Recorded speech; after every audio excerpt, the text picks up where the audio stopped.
Hello everybody, my name is Matt Gardner, and I'm here today to talk to you about belonging, and specifically belonging to God and being marked as something special and being marked as His, being marked as God's and belonging to God. And when I think of the word belonging, what comes to mind for me is an example of when I was growing up. I really loved the sport of baseball, loved to play baseball, loved to watch baseball. I realized about middle school that I wasn't very good at baseball. I started noticing, hey, I'm not the best at the plate, and I'm always out in right field, and when I am out there, I'm nervous and I'm often making mistakes, right? And so even though I love to do this sport, I wasn't very good at it, and it felt difficult to have a feeling of belonging on my baseball team. I do remember that.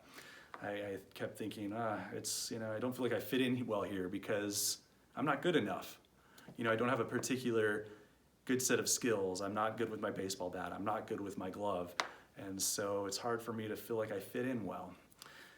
The neat thing about belonging to God is that we don't have to be particularly good at any one thing to belong to God. We just show up, we come as we are, and we belong. We're accepted. There's nothing I can do to lose that. There's nothing I need to do to gain that. And so there's a story that I love that I've really enjoyed for my whole life since I was 8 years old. So for the past close to 30 years, as a young boy, throughout middle school, high school, even throughout college, I remember giving this book to a friend in college at one point. It's called The Wemmicks. It's by an author named Max Lucado, and it does a great job, I think, of showing an example of what we're talking about today.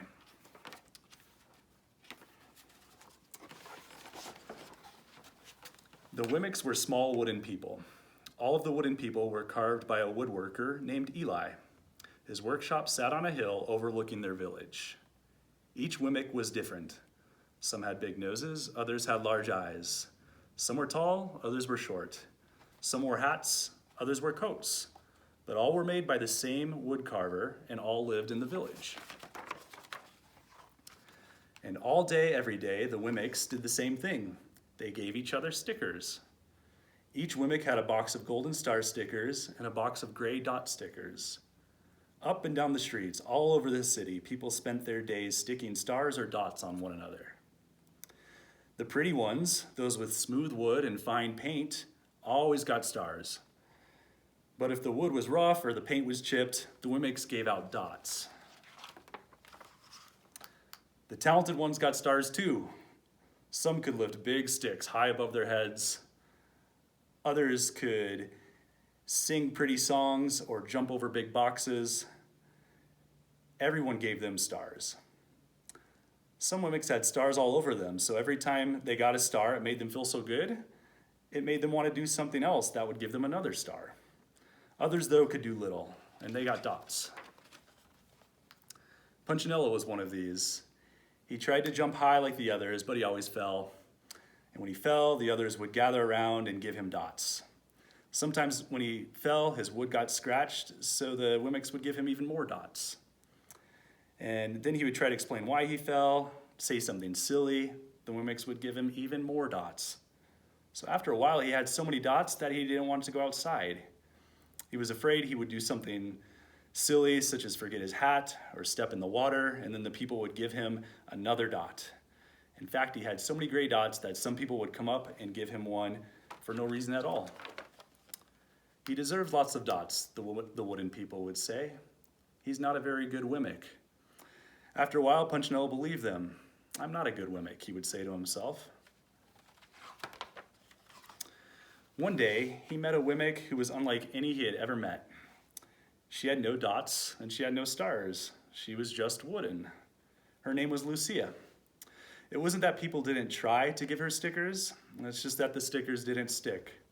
Some of the Wemmicks admired Lucia for having no dots, so they would run up to her and give her a star, but it would just fall to the ground. Others would look down on her for having no stars, so they'd run up and give her a dot, but that sticker would just fall to the ground too. That's the way I want to be, thought Punchinello. I don't want anybody's marks. So he asked the stickerless Wemmick how she did it. "It's easy," Lucia replied. "Every day I go see Eli." "Eli?" "Yes, Eli. He's the wood carver. I sit in the wood shop with him." "Why?" "Why don't you go up the hill to his wood shop and see for yourself?" And with that, the Wemmick, who had no stickers, turned and skipped away. "But will he want to see me?" Punchinello cried out. Lucia didn't hear. So Punchinello went home. He sat near a window and watched the wooden people as they scurried around, giving each other stars and dots. He thought, that's not right, and he decided to go see Eli. He walked up the narrow path to the top of the hill and stepped into the big shop. His wooden eyes widened at the size of everything.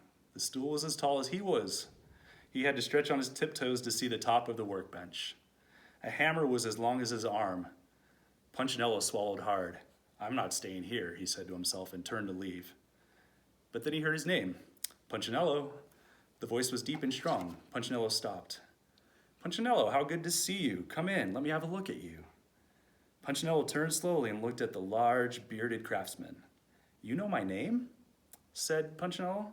"Of course I do," said Eli. "I made you." Eli stooped down and picked Punchinello up and set him on the bench. Said the woodcarver. "Looks like you've been given some bad marks." "I didn't mean to, Eli," said Punchinello. "Oh, you don't have to defend yourself to me, child," said Eli. "I don't care what the other Wemmicks think." "You don't?"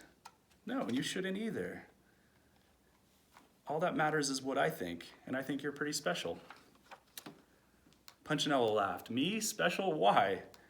My paint's peeling. I can't walk fast. I can't jump. Why do I matter to you?" Eli looked at Punchinello, put his hand on those small wooden shoulders, and spoke slowly. "Because you're mine. That's why you matter to me." Punchinello had never had anyone look at him like this, much less his maker. He didn't know what to say.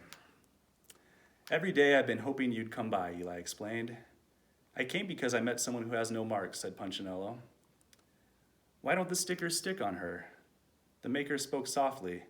"Because she's decided that what I think is more important than what they think. The stickers only stick if you let them." "What?" "The stickers only stick if they matter to you. The more you trust my love, the less you care about the stickers." "I'm not sure I understand." Eli smiled. "You will, but it will take some time. You've got a lot of marks. For now, let's just come to see me every day and let me remind you of how much I care." Eli lifted Punchinello off the bench and set him on the ground.